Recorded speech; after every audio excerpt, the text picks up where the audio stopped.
Good morning and welcome back. आज हम बात करेंगे मॉडल्स ऑफ इलेक्टोरल पार्टिसिपेशन की।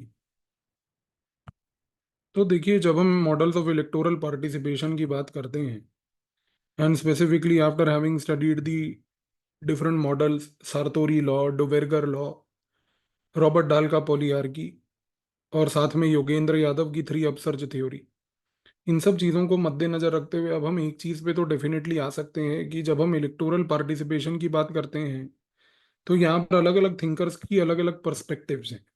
फॉर एग्जाम्पल अगर हम बात करें सबसे पहले तो लिप्सेट एंड रोकान, इनका एक मॉडल है।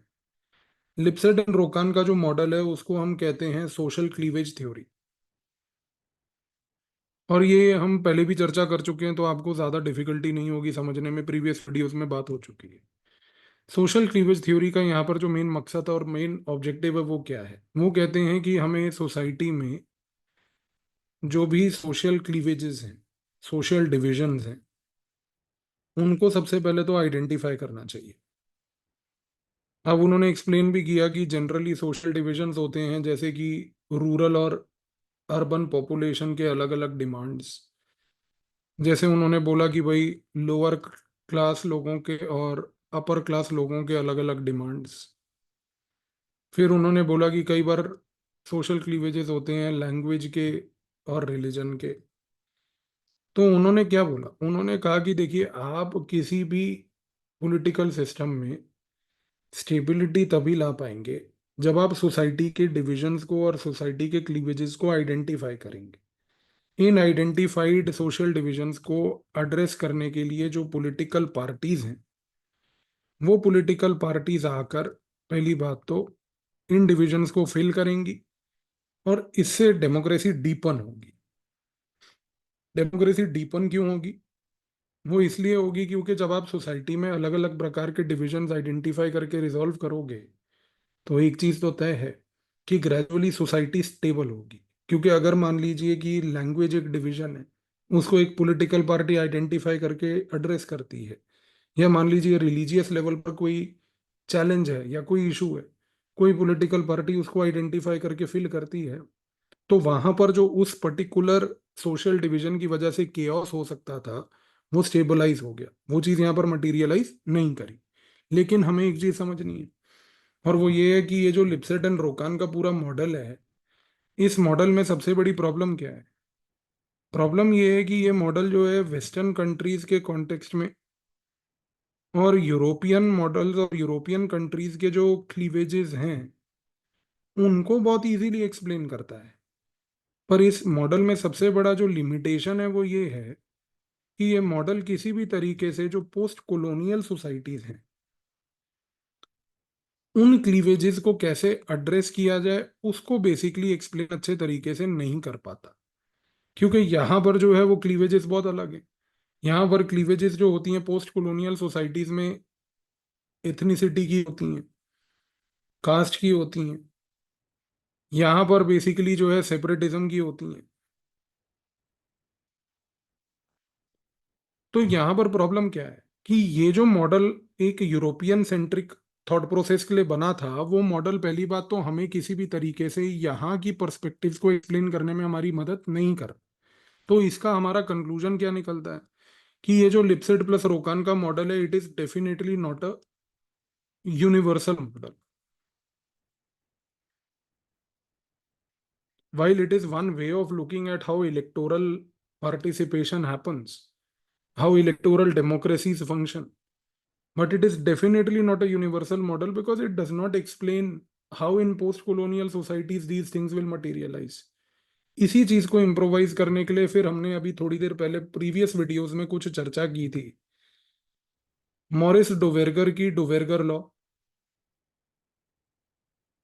हमने वहां पर चर्चा ये करके देखी थी कि किस तरीके से उसने first pass the post system को एक क्रिटिकल लेंस से देखकर एक रिकमेंडेशन और एक एडवाइस दिया था कि प्रोपोर्शनल रिप्रेजेंटेशन का सिस्टम रिलेटिवली बेटर है।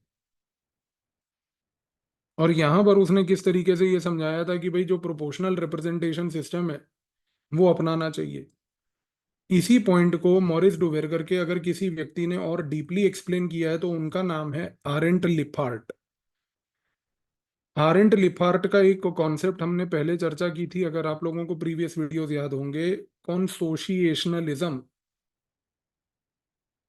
कॉन्सोशिएशनलिज्म एक मॉडल ऐसा है जो एडवोकेट क्या करता है, वो ये एडवोकेट करता है, अगर हम उसको मॉरिस डुवेरगर के लॉ के नजरिए से ऑब्जर्व करें, कि प्रोपोर्शनल रिप्रेजेंटेशन ही एक प्रकार से जो डाइवर्स सोसाइटीज हैं उनके लिए रिलेटिवली वो बेटर होगा। इनफैक्ट अगर आप ध्यान से ऑब्जर्व करो तो कॉन्सोशिएशनलिज्म का जो पूरा कॉन्सेप्ट था वो यही था कि किसी भी प्रकार की जो डाइवर्स सोसाइटी होती है, उस डाइवर्स सोसाइटी में जितने भी डाइवर्स ग्रुप्स हैं, हमें उन सारे डाइवर्स ग्रुप्स के इंटरेस्ट को देखना चाहिए। कम से कम कॉन्सोशिएशनलिज्म का जो मॉडल है, या फॉर दैट मैटर मॉरिस डुवेरगर का जो ये मॉडल है प्रोपोर्शनल रिप्रेजेंटेशन का, कम से कम ये सिर्फ यूरोसेंट्रिक नहीं। आज अगर हम इंडिया के कॉन्टेक्स्ट की चर्चा करते हैं तो इंडिया में चाहे first pass the post system है, पर इंडिया जैसी डाइवर्स सोसाइटी के लिए प्रोपोर्शनल रिप्रेजेंटेशन सिस्टम आज की डेट में आइडियल माना जाता है। आज की डेट में first pass the post system के तहत चाहे हम इंडिया के पूरे इलेक्टोरल प्रोसेसेस को गवर्न कर रहे हैं, लेकिन इंडिया में भी आरेंट लिफार्ट की अगर बात सुने तो मॉरिस डुवेरगर के नजरिए से कॉन्सोशिएशनलिज्म से अगर हम प्रोपोर्शनल रिप्रेजेंटेशन सिस्टम की ओर मूव करते हैं तो यहाँ पर जो डाइवर्स सोसाइटी है हमारी, उसमें बेसिकली स्टेबिलिटी लाने के लिए, उसमें ये चीज को इंश्योर करने के लिए कि भाई यहाँ पर सारे के सारे जो वर्ग हैं सोसाइटी के, अगर उनके हितों के लिए अलग अलग प्रकार की कुछ पार्टीज बनी हैं या ग्रुप्स बने हैं, अगर उनको एक प्रकार से डेमोक्रेटिकली हम लोग लेजिस्लेचर में रिप्रेजेंटेशन देते हैं, तो ये चीज तो तय है कि उनकी रिप्रेजेंटेशन के कारण इंडिया में स्टेबिलिटी और बेटर हो सकती है। इस कॉन्टेक्स्ट को और अगर हम डीपली समझने की कोशिश करें तो अब मैं अगर वही पॉइंट बोलूं कि इंडिया में देखो, अकॉर्डिंग टू योगेंद्र यादव एक प्रॉब्लम है। योगेंद्र यादव की रिसर्च ये कहती है कि इंडिया में सबसे पहले तो आज की डेट में एक अर्बन वोटर पैराडॉक्स है। अर्बन वोटर पैराडॉक्स का मतलब ये है कि इंडिया में अभी भी क्या होता है कि रूरल एरियाज में बेसिकली हम देखते हैं हायर वोटिंग, अर्बन एरियाज में हम लोग देखते हैं very less votes, very less vote. तो यहां पर अर्बन एरिया में हमें क्या देखने को मिला, वोटर एपेथी। वोटर एपेथी का मतलब है कि वोटर इंटरेस्टेड ही नहीं है वोट करने में। अच्छा, ये जो वोटर एपेथी है अर्बन एरियाज में, ये तो एक अलग चीज है, लेकिन जब योगेंद्र यादव ये कहते हैं कि रूरल एरियाज में हायर वोटिंग हो रही है तो उसका क्या रीजन है, उसका रीजन वो ये देते हैं कि इंडिया में जो हमने 1950s के बाद पॉलिसी के तहत जो मार्जिनलाइज्ड कम्युनिटीज थी, जब हमने उन मार्जिनलाइज्ड कम्युनिटीज को एम्पावर किया और उन मार्जिनलाइज्ड कम्युनिटीज को एम्पावर करके उनको वोटिंग राइट्स दिए, तो इससे ये हुआ कि कम से कम इनका डेमोक्रेटिक पार्टिसिपेशन इनहेंस हो गया। हाँ, अब वो एक अलग डिबेट है जो हम प्रीवियस वीडियो में भी कर चुके हैं कि डेमोक्रेटिक पार्टिसिपेशन इनहेंस हो जाए, लेकिन क्या वो ये लीड को करता है कि इम्पावरमेंट हो रहा है या नहीं हो रहा है, is a separate issue. But the fact कि डेमोक्रेटिक पार्टिसिपेशन इनहेंस हुआ, उसके एनहांसमेंट की वजह से कम जो मार्जिनलाइज्ड कम्युनिटीज थी रूरल एरियाज में, जो अभी तक एक प्रकार से वोटिंग नहीं कर पा रही थी किसी नजरिए से और किसी कारण से, और पॉलिटिकल सिस्टम में एक हिस्सा नहीं बन पा रही थी, कम से कम वो चीज तो यहाँ पर एड्रेस हो गई हमारी। और जब वो चीज यहाँ पर एड्रेस हो गई तो एक चीज तो तय है कि कम से कम इस नजरिए से ये कहना कि इनको सब्सटेंटिव लेवल पर पार्टिसिपेशन करवाना, उस ऑब्जेक्टिव में तो हम लोग सक्षम रहे, उस ऑब्जेक्टिव में तो हम लोग सक्सेसफुल रहे। इसी तरीके से फिर योगेंद्र यादव ने ये बात बोली कि जब 1990 से सेकेंड अपसर्ज के कारण जब हमने बैकवर्ड क्लासेस जो थी, उन बैकवर्ड क्लासेस को भी जब हमने बेसिकली इम्पावर करके उनको और राइट्स दिए, उससे भी हमें सब्सटेंटिव पार्टिसिपेशन मिला। तो एक चीज तो तय है, अगर आप कम्युनिटीज को एम्पावर करके उनको लाते हो इस प्रोसेस में, अगर आप कम्युनिटीज को एम्पावर करके ये इंश्योर करते हो कि वो बेसिकली डेमोक्रेटिक पार्टिसिपेशन करें, तो सब्सटेंटिव पार्टिसिपेशन का गोल अचीव होता है। और इस सब्सटेंटिव पार्टिसिपेशन से फायदा क्या होगा? फायदे को अगर हमें देखना है तो यहाँ पर आशुतोष वार्ष्णेय की एक स्टडी है। आशुतोष वार्ष्णेय ने एक नया एंगल इंट्रोड्यूस किया। आशुतोष वार्ष्णेय कहते हैं कि जब हम किसी भी कम्युनिटी में अगर डेमोक्रेटिक पार्टिसिपेशन को इनहेंस करते हैं, उसके लिए अगर हम सिविल सोसाइटी ग्रुप्स का फायदा उठाते हैं और उनका प्रयोग करते हैं, तो यहां पर एक चीज तो तय है कि इसकी वजह से इवेंचुअली होता क्या है कि स्टेबिलिटी देखने को मिलती है, सोशल स्टेबिलिटी। आशुतोष वार्ष्णेय क्या कह रहे हैं कि डेमोक्रेटिक पार्टिसिपेशन अगर आपको बढ़ाना है तो उसमें सिर्फ कम्युनिटी का वोटिंग राइट मत देखो, वो एक मैट्रिक नहीं है। आशुतोष वार्ष्णेय कह रहे हैं कि वोटिंग राइट हो सकता है कि एक मैट्रिक जरूर हो, पर अगर आप एक सोसाइटी में डेमोक्रेटिक पार्टिसिपेशन बढ़ाना चाहते हो तो आप उधर सिविल सोसाइटी ग्रुप्स को प्रमोट करो।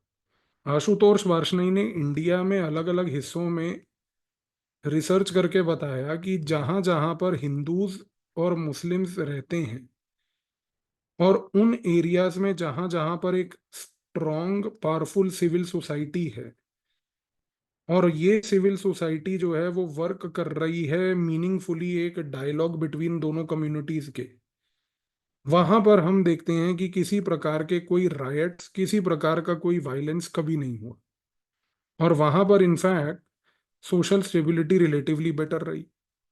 तो आशुतोष वार्ष्णेय ने इंडिया के अलग अलग पॉकेट्स में रिसर्च करी, उन एरियाज में रिसर्च करके देखा कि जहां पर रायट्स हुए हैं या जहां पर कभी किसी प्रकार का इंटर कम्युनिटी वायलेंस हुआ है, वो इंटर कम्युनिटी वायलेंस और रायट्स क्यों हैं? क्योंकि उन्होंने ये इन्फर करा कि इन एरियाज में सबसे पहली बात तो कभी भी सिविल सोसाइटी एक अग्रेसिव तरीके से प्रेजेंट नहीं थी। और इनफैक्ट जिन जिन एरियाज में उन्होंने रिसर्च करके बोला कि जहां पर हिंदूज और मुस्लिम पॉपुलेशन के बीच में सिविल सोसाइटी एक रेगुलर डायलॉग करवाती रही, इंटर कम्युनिटी बेसिस पे इंगेजमेंट कराती रही, उन उन जगह में सोशल स्टेबिलिटी रिलेटिवली हायर मिली है। तो what does Ashutosh Varshney study confirms? It confirms and builds further on Yogendra Yadav point कि योगेंद्र यादव ने अगर बोला था कि डेमोक्रेसी का मेन मेट्रिक है उनको वोटिंग राइट देना, तो आशुतोष वार्ष्णेय ने ये चीज को आगे बिल्ड करते हुए कहा कि बस वोटिंग राइट देना सिर्फ एक मेट्रिक नहीं है, उनका डेमोक्रेटिक पार्टिसिपेशन सिर्फ वोटिंग राइट से नहीं होता, बल्कि लोगों का सिविल सोसाइटी से क्या एंगेजमेंट है उससे भी आज की डेट में आप डेमोक्रेटिक पार्टिसिपेशन को जज कर सकते हो। आप इस चीज से अंदाजा लगाओ कि अगर जहां पर सिविल सोसाइटी प्रेजेंट होने के बाद, सिविल सोसाइटी की कार्य करने के बाद अगर सोशल स्टेबिलिटी मेंटेन हो रही है तो वो एक साइन है डीपन्ड डेमोक्रेसी का, कि civil society as an external force एक रोल प्ले कर रही है सोसाइटी को स्टेबलाइज करने में। वहां पर लोगों को वोटिंग राइट देना एक अलग मैट्रिक था, लेकिन लोगों के साथ सिविल सोसाइटी का जुड़ना और उसके एंगेजमेंट कराने का जो नजरिया है वो एक अलग तरीका था डेमोक्रेटिक पार्टिसिपेशन का। तो ये चीज यहाँ पर आशुतोष वार्ष्णेय ने बोली। इसी रीजन से आप देखिए कि फिर एक और स्कॉलर हैं जिनका नाम है पीपा नोरिस। पीपा नोरिस ने क्या बोला? पीपा नोरिस ने ये बोला कि देखो आज एक इशू इमर्ज हो रहा है। अब आप चाहे योगेंद्र यादव की रिसर्च देख लो या आप आशुतोष वार्ष्णेय का देख लो, उससे पहले लिपसेट रोकान देखा था हमने, वो तो चलो कामयाब नहीं हुआ। उसके बाद मॉरिस डुवेरगर भी देखा हमने, बट मेन पॉइंट क्या है? वो सारे मॉडल्स एक ऐसी पिक्चर पेश कर रहे थे कि नहीं देखो डेमोक्रेटिक पार्टिसिपेशन इलेक्टोरल डेमोक्रेसीज में बेटर हो रहा है। पर यहाँ पर पीपा नोरिस एक अलग डिबेट शुरू करते हैं। पीपा नोरिस कहते हैं कि देखो इशू ये है कि despite giving people voting rights, global level पर जो एक चीज ऑब्जर्व की गई है, और ये एक यूनिवर्सल पॉइंट दिया उन्होंने, कि ग्लोबल लेवल पर हम ये ऑब्जर्व करते हैं कि यूथ का participation in politics is declining. तो आने वाले समय में अगर हमें इलेक्टोरल पार्टिसिपेशन बढ़ाना है तो हमारा सारा फोकस इस चीज पे होना चाहिए। अगर हमें इलेक्टोरल पार्टिसिपेशन बढ़ाना है किसी भी कंट्री में, तो हमें पीपा नोरिस के मुताबिक ये जो पॉइंट आइडेंटिफाई उन्होंने किया कि यूथ का जो पार्टिसिपेशन यूनिवर्सली देखा जाए तो वो डिक्लाइन कर रहा है, इस पॉइंट को एड्रेस करना सबसे बड़ा चैलेंज है।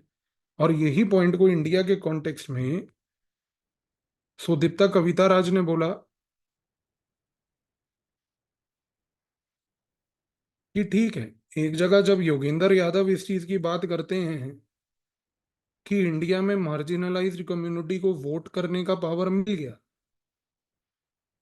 वो कहती हैं कि मैं इससे सहमत हूं, उनको पावर टू वोट मिला। बट यहां पर योगेंद्र यादव के इस पॉइंट के बाद सुदीप्ता कविता राज बोलते हैं कि भाई सबसे बड़ा चैलेंज क्या है कि आज भी मार्जिनलाइज्ड ग्रुप्स जो हैं, पहली बात तो उनका एम्पावरमेंट नहीं हुआ, और आज भी वो कहते हैं कि इनके रिलेटेड पॉलिसीज जो हैं कौन बना रहा है, वो बना रहे हैं एलिट्स। तो यहां पर प्रॉब्लम क्या है? It is not merely numerically giving them the power to vote, what matters is are they able to influence their life. तो आपको याद होगा कि यहाँ पर डिबेट ये है कि क्या यहाँ पर ट्रांसफॉर्मेटिव चेंज दिख रहा है, वो नहीं दिख रहा। तो अगर ट्रांसफॉर्मेटिव चेंज नहीं दिख रहा है तो ये एक प्रॉब्लम है। अब आप समझेंगे कि ये जो पॉइंट यहाँ पर सुदीप्ता कविता राज ने रेज किए, आज राहुल गांधी इंडिया के अंदर इसी पॉइंट को बार बार उजागर कर रहा है।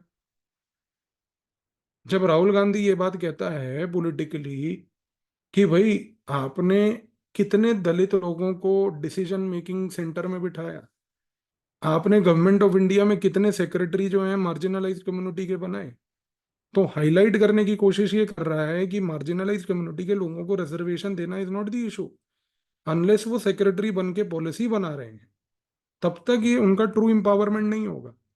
तो his version of social justice that he talks about today is basically called the empowerment paradox को एड्रेस करने का।